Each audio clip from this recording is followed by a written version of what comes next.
Hello friend, स्वागत है आपका अपने चैनल स्टडी ग्रुप में। आज हम घटना चक्र पूर्वावलोकन की सीरीज के अंतर्गत पॉलिटी के अंतर्गत ब्रिटिश ताज के शासनाधीन पारित अधिनियम से संबंधित प्रश्न करेंगे। चलिए देखना स्टार्ट करते हैं। हमारा फर्स्ट क्वेश्चन है, भारतीय परिषद अधिनियम 1861 के संबंध में निम्न कथनों को पढ़कर सही विकल्प चुनिए। तो देखिए, इस अधिनियम के फलस्वरूप गवर्नर जनरल की कार्यपालिका परिषद में कुल सदस्यों की संख्या 7 हो गई थी। तो क्या 7 हो गई थी? क्या नहीं, कितनी संख्या हो गई थी? तो हो गई थी कुल 12। देखो, पहले क्या था कि 1861 में कितने सदस्य थे? तो 5 सदस्य। फिर उसके बाद से क्या किया गया कि 1874 में इसके सदस्यों की संख्या बढ़ाई गई। तो मिनिमम कितने सदस्य होने चाहिए थे? 6 सदस्य, और मैक्सिमम कितने? तो 12। तो इस तरह से कम 6 सदस्य और अधिक से अधिक 12 सदस्य होने चाहिए थे। तो ये बात हो गई गलत, इसमें 7 सदस्य नहीं थे। ठीक है। विधि निर्माण के लिए अतिरिक्त सदस्यों की संख्या कम से कम 6 और अधिक से अधिक 12 कर दी गई थी। तो ये बात तो सही है। प्रांतीय और केंद्रीय विषयों में किसी तरह का भेदभाव नहीं रखा गया। तो ये बात भी सही है कि भारतीय परिषद अधिनियम 1861 के तहत प्रांतीय और केंद्रीय विषयों में किसी तरह का भेदभाव नहीं किया गया था। तो 2 और 3 इसमें सही है। तो चलिए देखते हैं 2, 3 किस में है। तो 2 और 3 है ऑप्शन नंबर बी में, यानी option number B is right answer for this question. ठीक है। फिर नेक्स्ट क्वेश्चन है, भारतीय परिषद अधिनियम 1892 के संबंध में निम्न कथनों को पढ़कर सही विकल्प चुनिए। चलिए देखते हैं। इसे 20 जून 1892 में लागू किया गया। क्या 20 जून 1892 में लागू किया गया था? क्या नहीं। कब लागू किया गया था? तो 3 फरवरी 1893 में। कब? 3 फरवरी 1893 में। तो ये बात आपको याद रखनी है। ये तो हो गया गलत। कुल 24 सदस्यों में से गैर सरकारी सदस्यों की संख्या 5 थी। तो क्या इसमें गैर सरकारी सदस्यों की संख्या 5 थी? क्या नहीं। कितनी थी? तो 10 थी। देखो, इसके जो कुल सदस्य थे वो कितने सदस्य थे? तो कुल सदस्य थे 15। ठीक है। कुल सदस्य थे कितने? 15। अब इसमें से जो थे 10 सदस्य कैसे होने चाहिए थे? तो ये गैर सरकारी होते थे और 5 सदस्य जो है वो सरकारी होते थे। तो इस तरह से ये बात भी हो गई गलत। ठीक है। सदस्यों को पूरक प्रश्न पूछने का अधिकार दिया गया। तो देखिए, जो सदस्य थे उनको पूरक प्रश्न पूछने का अधिकार नहीं दिया गया था। ठीक है। क्योंकि वो जो है प्रश्न तो पूछ सकते थे लेकिन पूरक प्रश्न नहीं पूछ सकते थे। तो ये बात हो गई गलत, यानी कि सभी के सभी जो है वो गलत है। तो इसमें से कोई भी सही नहीं है। इस प्रश्न में ये पूछा गया है कि उपयुक्त में से कौन सा सही है। तो देखिए, यहाँ पर कोई भी ऑप्शन सही नहीं है ना। पहला, दूसरा, तीनों के तीनों गलत हैं। तो इस तरह से यहाँ पर कोई भी ऑप्शन सही नहीं माना जा सकता है। ठीक है। फिर नेक्स्ट क्वेश्चन है, निम्नलिखित में से किस अधिनियम के अंतर्गत भारतीय विधान परिषद को बजट पर बहस करने की शक्ति प्राप्त हुई? तो देखिए, जो भारतीय परिषद अधिनियम 1892 था उसके तहत जो है विधान परिषद को बजट पर बहस करने की शक्ति प्राप्त हुई, लेकिन मतदान करने की शक्ति प्राप्त नहीं हुई।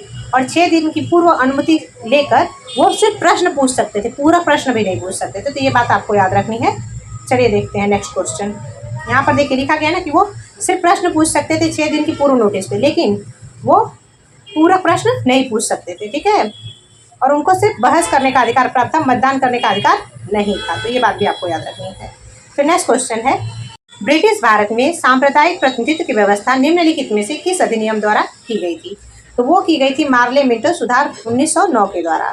ठीक है। फिर नेक्स्ट क्वेश्चन है, 1909 का अधिनियम संबंधित था। तो देखिए, जो 1909 का अधिनियम था वो किससे संबंधित था? तो पृथक मतदान क्षेत्र के लागू करने की से। ठीक है। तो ऑप्शन नंबर ए इसमें सही होगा। इसमें मुसलमानों को पृथक निर्वाचन दिया गया था। ये बात आपको याद रखनी है। फिर नेक्स्ट क्वेश्चन है, निम्नलिखित में से किस एक अधिनियम द्वारा भारत में संघीय न्यायालय की स्थापना की गई थी? तो देखिए, जो भारत में संघीय न्यायालय की स्थापना हुई थी वो किसके द्वारा हुई थी? तो 1935 के अधिनियम के द्वारा। अब देखिए, भारत में संघीय न्यायालय की स्थापना कब हुई? तो स्थापना हुई थी 1 अक्टूबर 1937 में। तो ये बात भी आपको याद रखनी है। तो ऑप्शन नंबर डी इसमें सही होगा, उपयुक्त में से कोई नहीं। फिर नेक्स्ट क्वेश्चन है, भारत का संघीय न्यायालय निम्नलिखित में से किस वर्ष में स्थापित किया गया था? तो स्थापित कब हुआ था? तो 1937 में। तो ऑप्शन नंबर बी इसके लिए सही होगा। फिर नेक्स्ट क्वेश्चन है, केंद्र में द्वैध शासन किस अधिनियम के अंतर्गत स्थापित किया गया था? तो केंद्र में द्वैध शासन जो था वो 1935 के अधिनियम के द्वारा स्थापित किया गया था। तो चलिए देखते हैं, 1935, यानी ऑप्शन नंबर सी इसके लिए सही होगा। और राज्यों में कब हुआ था? तो 1919 के द्वारा प्रांतों में जो है द्वैध शासन लागू हुआ था। निम्नलिखित में से किस अधिनियम ने केंद्र में द्वैध शासन प्रणाली को स्थापित किया था? तो केंद्र में कब हुआ था? 1935 में। ऑप्शन नंबर ए इसके लिए सही होगा। फिर नेक्स्ट क्वेश्चन है, 1919 के भारत शासन अधिनियम की निम्नलिखित में से कौन सी प्रमुख विशेषता है? तो चलिए देखते हैं, प्रांतों की कार्यकारी सरकार में द्वैध शासन की व्यवस्था। तो ये बात तो सही है ना। तो 1919 के अधिनियम से क्या किया गया था? तो प्रांतों में द्वैध शासन की व्यवस्था की गई थी। तो ये बात सही हो गया। मुसलमानों के लिए पृथक निर्वाचक मंडल की स्थापना। तो देखिए, जो मुसलमानों के लिए पृथक निर्वाचन मंडल की व्यवस्था थी वो क्या 1919 के अधिनियम से की गई थी क्या? नहीं, ये तो पहले से ही 1909 में ही कर दी गई थी। तो ये बात तो हो गई गलत, ठीक है। और 1919 के अधिनियम के द्वारा क्या हुआ था? तो उसमें ये व्यवस्था की गई थी कि सिखों, यूरोपियों और भारतीय ईसाइयों और एंग्लो इंडियन के लिए विस्तार किया गया था, ठीक है। तो दूसरा हो गया गलत। केंद्र द्वारा प्रांतों को विधायी शक्ति का हस्तांतरण, तो ये बात भी सही है कि केंद्र के द्वारा क्या किया गया था कि प्रांतों में द्वैध शासन लागू किया गया था। तो इस तरह से जो है पहला और तीसरा सही है। तो पहला और तीसरा किसमें है? ऑप्शन नंबर सी में, यानी option number C is right answer for this question, ठीक है। फिर नेक्स्ट क्वेश्चन है, भारतीय इतिहास के संबंध में द्वैध शासन सिद्धांत किसे निर्दिष्ट करता है? तो देखिए, जो द्वैध शासन है वो किससे संबंधित है? तो प्रांतों में प्रत्योजित विषयों को दो वर्गों में विभाजन से। तो ऑप्शन नंबर डी इसके लिए सही होगा, ठीक है। फिर नेक्स्ट क्वेश्चन है, भारत सरकार अधिनियम 1919 में प्रांतीय सरकार के कार्य आरक्षित और रिजर्व और आंतरिक ट्रांसफर्ड विषयों के अंतर्गत बांटे गए। तो देखिए, ये जो आरक्षित विषय थे और आंतरिक विषय थे ये किसके पास थे? तो अंग्रेजों के पास थे। और बाकी के जो विषय थे जिनसे पैसा नहीं आना है, लाभ नहीं होना है, तो वो किसके पास थे? तो वो भारतीयों के पास थे। तो देखिए, अब ये प्रांतीय सरकार के अंतर्गत कौन से थे? तो न्यायालय था, भू राजस्व था और पुलिस था। लेकिन स्थायी शासन किसके पास था? तो भारतीयों के पास था। तो इस तरह से 1, 3 और 4, 1, 3, 4 किसमें है? तो 1, 3, 4 है ऑप्शन नंबर सी में। तो यही जो है रिजर्व और ट्रांसफर सब्जेक्ट है, ठीक है। तो ऑप्शन नंबर सी इसके लिए सही होगा। फिर नेक्स्ट क्वेश्चन है, किस अधिनियम ने प्रांतों में द्वैध शासन प्रणाली की स्थापना की? तो देखिए, प्रांतों में द्वैध शासन किससे लागू हुआ?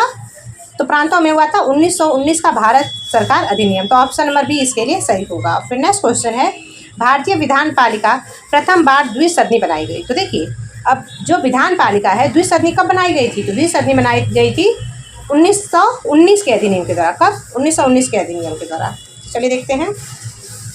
तो 1919 के द्वारा, यानी ऑप्शन नंबर सी जो है इसके लिए सही होगा। फिर नेक्स्ट क्वेश्चन है, केंद्र में कौन सा एक्ट द्विसदनीय विधायिका लाया? तो देखिए, जो केंद्र में द्विसदनीय विधायिका लाने वाला एक्ट था वो कौन सा था? तो 1919 का एक्ट। तो ऑप्शन नंबर सी इसके लिए सही होगा। फिर नेक्स्ट क्वेश्चन है, निम्नलिखित कथनों पर विचार कीजिए। 1919 के मॉन्टेस्क्यू चमफोर्ड सुधारों में 21 वर्ष से अधिक आयु की सभी महिलाओं के लिए मताधिकार की संस्तुति की गई थी। तो क्या सभी महिलाओं के लिए की गई थी क्या? नहीं। तो ये बात हो गई गलत, ठीक है। 1935 के गवर्नमेंट इंडिया एक्ट में विधानमंडल में महिलाओं के लिए आरक्षित स्थान का प्रावधान किया गया था। तो ये बात है सही। क्यों? क्योंकि देखिए, इसमें महिलाओं के साथ साथ जो है श्रमिक लोग थे और गरीब वर्ग के लोग थे, उनके लिए भी प्रावधान किया गया था 1935 के अधिनियम में। तो इस तरह से पहला गलत है और दूसरा सही है। तो वो ऑप्शन नंबर बी जो है इसके लिए राइट आंसर होगा। भारतीय सिविल सेवा के संदर्भ में निम्नलिखित कथनों में से कौन सा सही है? तो चलिए देखते हैं। भारत सरकार अधिनियम 1919 में भारतीय सिविल सेवा के लिए एक अलग परीक्षा का प्रावधान किया गया जो भारत में होनी थी। तो ये बात सही है कि 1919 के अधिनियम से क्या किया गया था कि जो सिविल सेवा की परीक्षा थी उसे भारत में कराने का प्रावधान किया गया था। अब पहली बार भारत में सिविल सेवा की परीक्षा कब हुई थी? तो वो हुई थी 1922 में, ठीक है। इससे पहले ये परीक्षा कहाँ पे हुई थी? तो ये परीक्षा होती थी लंदन में। तो ये बात भी आपको याद रखनी है। तो ये पहला जो है सही है। भारतीय सिविल सेवा में 1941 से भारतीयों का प्रतिशत यूरोपियों से अधिक था। तो ये बात भी सही है।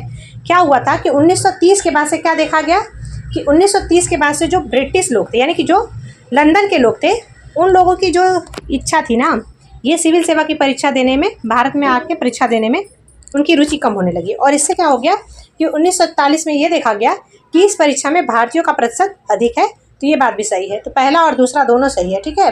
तो ऑप्शन नंबर सी इसके लिए सही होगा। देखिए, ये जो परीक्षा थी सिविल सेवा की, यानी कि ICSE का जो प्रारंभ हुआ था, ये आयोग का गठन कब हुआ था? तो इसका आयोग का गठन हुआ था 1854 में। लेकिन 1855 से जो है सिविल सेवा के लिए परीक्षाएं होने लगी। कहाँ पर होती थी? तो लंदन में। अब लंदन में होने के बाद से क्या हो गया कि जो बहुत सारे भारतीय लोग थे इसका विरोध करने लगे और वो सोचते थे कि इंडिया में ही ये परीक्षा हो। इसके वजह से क्या हुआ कि 1919 का अधिनियम आया, जिसके वजह से 1922 में पहली बार भारत में परीक्षा हुई। लेकिन 1930 के बाद से क्या देखा गया कि जो यूरोपीय लोग हैं उन लोगों की इच्छा जो है भारत में परीक्षा देने से कम हो रही है, ठीक है। और इसके बाद से 1941 में जो है भारतीयों का प्रतिशत अधिक हो गया था, ठीक है। तो ये बात भी आपको याद रखनी है। फिर नेक्स्ट क्वेश्चन है, निम्नलिखित में से किस अधिनियम द्वारा 120 सदस्यों वाले चैम्बर ऑफ प्रिंसेस की व्यवस्था की गई थी? तो देखिए, 1919 का जो अधिनियम था ना, उसके तहत 120 सदस्यों वाले चैम्बर ऑफ प्रिंसेस की स्थापना की गई थी। तो ये बात भी आपको याद रखनी है, ठीक है। फिर नेक्स्ट क्वेश्चन है, केंद्रीय विधानसभा के निम्नलिखित में से कौन से निर्वाचन भारत शासन अधिनियम 1919 के तहत हुए थे? तो देखिए, जो 1926 का और 1945 का जो निर्वाचन था वो भारत शासन अधिनियम 1919 के तहत हुआ था। तो इस तरह से ए और सी इसके लिए सही होगा। Option number C is right answer for this question. ठीक है, फिर नेक्स्ट क्वेश्चन है, भारत शासन अधिनियम 1919 के अंतर्गत भारतीय विधायिका का अंतिम निर्वाचन किस वर्ष में आयोजित किया गया था? तो देखिए, जो भारतीय विधायिका का अंतिम निर्वाचन था वो कब हुआ था? तो 1945 में। तो ऑप्शन नंबर सी इसके लिए सही होगा। फिर नेक्स्ट क्वेश्चन है, राष्ट्रपति की अध्यादेश निर्गत करने की शक्ति प्रेरित है। तो देखिए, जो राष्ट्रपति के अध्यादेश निर्गत करने की जो शक्ति है वो किस अधिनियम के तहत है? तो भारत सरकार अधिनियम 1935 के तहत। तो ऑप्शन नंबर बी इसके लिए सही होगा। फिर नेक्स्ट क्वेश्चन है, निम्नलिखित में से किस अधिनियम द्वारा संवैधानिक निरंकुशता का सिद्धांत प्रवृत्त किया गया था? तो देखिए, जो 1935 का अधिनियम था इसके तहत संवैधानिक निरंकुशता का सिद्धांत प्रस्तुत किया गया था। तो ये बात भी आपको याद रखनी। तो ऑप्शन नंबर सी इसके लिए सही होगा। फिर नेक्स्ट क्वेश्चन है, भारत के संविधान में केंद्र और राज्यों के बीच किया गया शक्तियों का विभाजन इनमें से किसमें उल्लेखित योजना पर आधारित था? तो देखिए, जो केंद्र और राज्यों के बीच शक्तियों का विभाजन था वो भारत सरकार अधिनियम 1935 के तहत किया गया था। तो ये बात जो है आपको याद रखनी है। तो ऑप्शन नंबर सी इसमें सही होगा।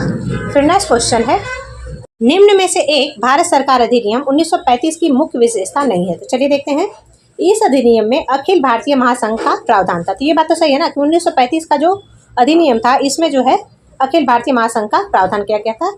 दूसरा है, अवशिष्ट विषय प्रांतीय विधायिकाओं को आवंटित किए थे। तो क्या ये बात सही है क्या? नहीं, क्योंकि जो अवशिष्ट जो विषय थे वो किसके पास थे? तो वो केंद्र के पास थे। तो ये बात हो गई गलत। ठीक है, यह प्रांतीय स्वायत्तता के सूत्रपात का संकेत था। तो ये बात सही है, इसने प्रांतीय स्तर पर द्वैध शासन प्रणाली को समाप्त कर केंद्र में लागू किया। तो ये बात भी सही है कि जो है इससे क्या हो गया था कि जो द्वैध शासन था उसको प्रांतों में समाप्त करके केंद्र में लागू किया गया था। तो इस तरह से जो ऑप्शन नंबर बी है यही इसके लिए सही होगा, क्योंकि यहाँ पर सही नहीं पूछा गया था, इसकी सही विशेषता नहीं है। ठीक है, तो ऑप्शन नंबर बी इसमें सही है। फिर नेक्स्ट क्वेश्चन है, निम्नलिखित में से किसने ब्रिटिश भारत में प्रांतीय स्वायत्तता शुरू की? तो देखिए, जो ब्रिटिश भारत में जिसने प्रांतीय स्वायत्तता शुरू की थी वो कौन था? तो 1935 का अधिनियम, है ना। तो इस तरह से ऑप्शन नंबर सी इसके लिए सही होगा। ठीक है, फिर नेक्स्ट क्वेश्चन है, एक संघीय व्यवस्था और केंद्र में द्वैध शासन भारत में लागू किया गया। तो देखिए, जो संघीय व्यवस्था और केंद्र में द्वैध शासन लागू किया गया वो किसके तहत हुआ था? तो 1935 के अधिनियम के द्वारा केंद्र में द्वैध शासन लागू हुआ था। तो ऑप्शन नंबर सी इसके लिए सही होगा। फिर नेक्स्ट क्वेश्चन है, अखिल भारतीय महासंघ स्थापित करने का प्रावधान शामिल किया गया था। तो देखिए, जो अखिल भारतीय महासंघ का प्रावधान जो था वो किसके अंतर्गत था? तो भारत सरकार अधिनियम 1935 में, यानी ऑप्शन नंबर ए इसके लिए सही होगा।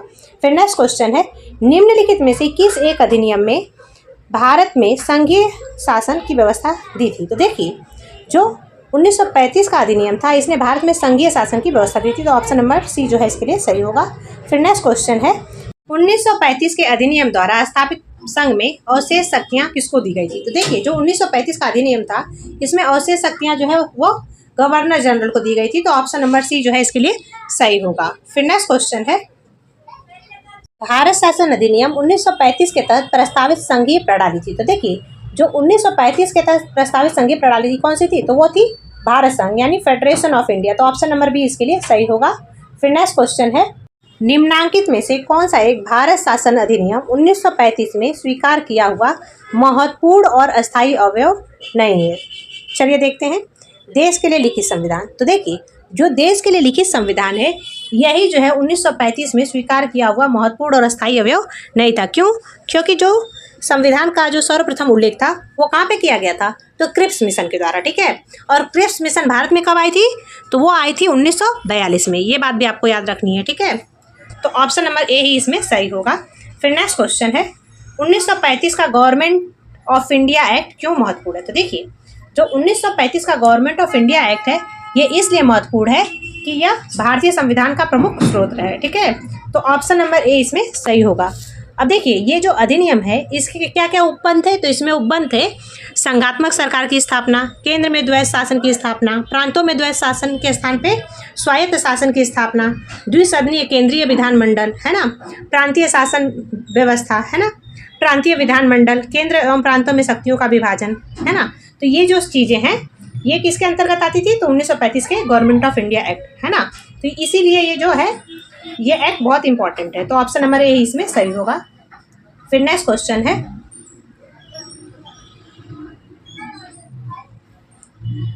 निम्नलिखित अधिनियमों में से किस अधिनियम के फलस्वरूप वर्मा भारत से अलग हुआ था? तो देखिए, जो 1935 का अधिनियम था, इसके तहत जो है वो वर्मा भारत से अलग हुआ था। तो गवर्नमेंट ऑफ इंडिया एक्ट 1935, ठीक है। तो ऑप्शन नंबर सी इसके लिए सही होगा। और ये कब अलग हुआ था वर्मा भारत से? तो वो हुआ था 1937 में, यानी कि 1935 के एक्ट के तहत हुआ था और 1937 में वर्मा जो है भारत से अलग हो चुका था। तो ये टॉपिक यहीं पे खत्म होता है। Thanks for watching, bye bye.